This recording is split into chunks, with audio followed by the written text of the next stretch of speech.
All right, everyone, it is time. We have the early reviews for Toy Story 4 in, and we're going to be taking a look at that in this video, and I'm really excited to see what the general feelings are from people who have seen the movies. So, I'm pretty interested in this. This is a film that I've been kind of leery about, you know, like, are they going to pull this off, or is it just going to be kind of a tack on that's just not going to do as well? But from what it sounds like it is pretty awesome. So we're going to take a look at those reviews. Now, before we take a look at the reviews, I just want to preface, as I always do with these early review videos, I'm not going to base my opinion upon the reviews of what these people are saying. I'm going to still go to see the movie and form my own opinion, but I do like to see what the opinions of other people are about these kinds of movies. So with that being said, let's go ahead and take a look at what these people have to say. Toy Story 4 early reviews. Pixar sequel is a terrific epilogue. So we'll just kind of skip through all that nonsense. All right. Molly Freeman from The Screen Rant. With a keen eye for detail from director Josh Cooley and a sharply written script by Andrew Stanton and Stephanie Folsom, all of which came up through Pixar, Toy Story 4 is a captivating rumination on discovering our place in the world, wrapped in an exciting adventure about a cowboy toy and his spork friend. That's to say, Toy Story 4 is quintessential Pixar, tackling tough subjects through a lens of levity and real heart, which that is kind of what Pixar has always been good at, is taking, you know, kind of tough topics, things that are kind of more serious subjects, and basically putting in the version of a family film and stuff. And they've always just done a beautiful job. Well, not always, but they've done, for the most part, a really good job with that. So that's good to hear. Brandon Zachary says, Toy Story 4 is one of the oh no, here's this word breezy again. What the heck? Why is everyone using this word now?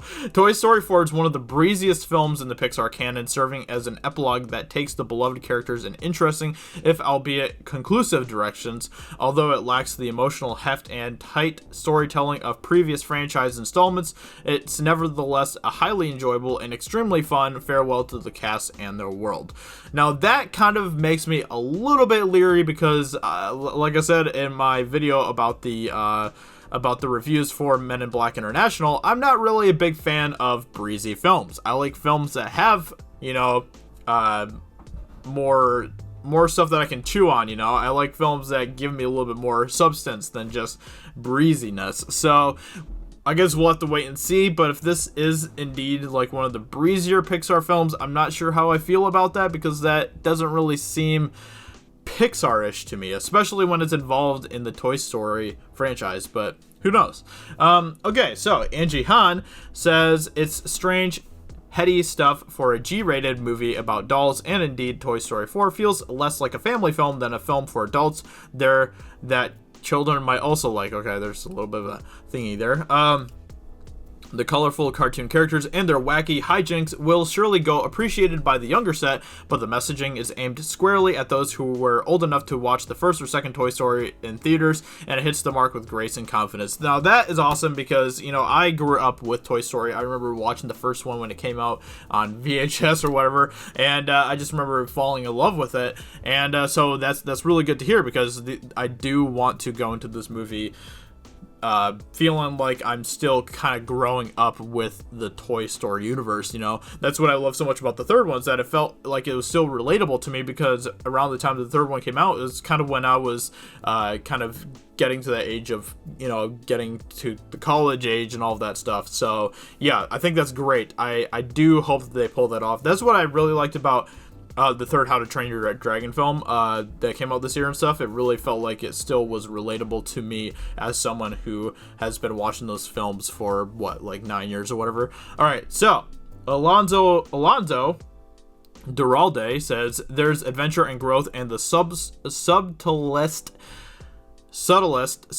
brands of messaging and metaphors that current family films can offer. And even for Toy Story 3 diehards like myself, who treated this film's very existence with suspicion, which would be me as well, you have to give it to Disney Pixar for making a sequel that does indeed disrupt the status quo. So many follow-ups work over time to return his characters and his storytelling to square one, but Toy Story 4 is in its way as much of a game changer as Avengers Endgame. Now that is interesting. Now this review right here has me really intrigued by what he means right here. I mean, that sounds really interesting. And if it has kind of that epic conclusion, love letter sort of feel that Avengers Endgame had, then that makes me really excited to see what they're going to be doing with this movie. Breeziness and all.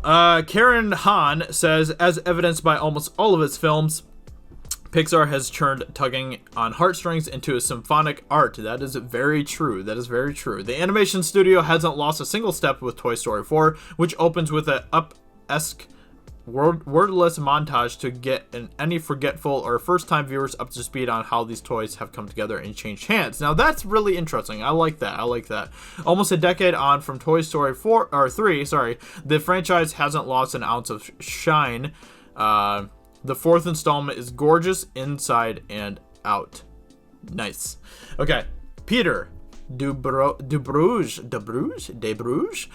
Meanwhile, for those of us who had misgivings about the previous film, okay, so he's coming at it from a little bit of a different perspective. Director Josh Cooley, taking over for John Lasseter after he left Pixar amid sexual harassment charges, has delivered the movie Toy Story 3 should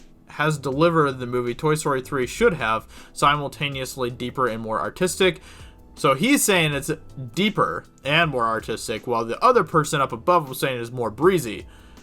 So that's kind of weird. Toy Story 4 opens with the concept of how much plush and plastic companions adjusted the idea that their duty to their original child might be done. Cool. So this is somebody who didn't like Toy Story 3, which I didn't think that there was anybody out there who actually felt that way, but I guess there was. So he's coming at it from a little bit of a different perspective, which I appreciate. Anyway, so, you know, it seems like it's kind of like a mixed bag almost. You know, it sounds like for the most part it's still like very Pixar-esque and stuff, which I am hoping for. That's what I want. I want a Pixar film. I don't want just a tack-on film, and it doesn't seem like that Pixar is really stooping to that level, so that's good. It sounds like it's actually going to be a pretty interesting film. It sounds like it's going to be pretty well done, and it sounds like it's still going to be very emotional. Now, whether it is a film that's going to be breezy, or if it's going to be a deeper type of movie like Pixar usually is, who knows about that, but I guess we'll have to wait and see. I like the fact that it's also a great conclusion that's kind of along the lines of like Avengers Endgame, so that's kind of interesting as well. Anyway, I think this is fantastic. Honestly, this makes me even more excited for the film, and I'm looking forward to watching it and doing a review for you guys. So let me know in the comments below. What do you think about this news? What do you think about what the people are saying here? I would love to hear your thoughts as well. So with that being said, thank you for watching this video, and I will talk to you all very soon in another video. Talk to you later. Bye.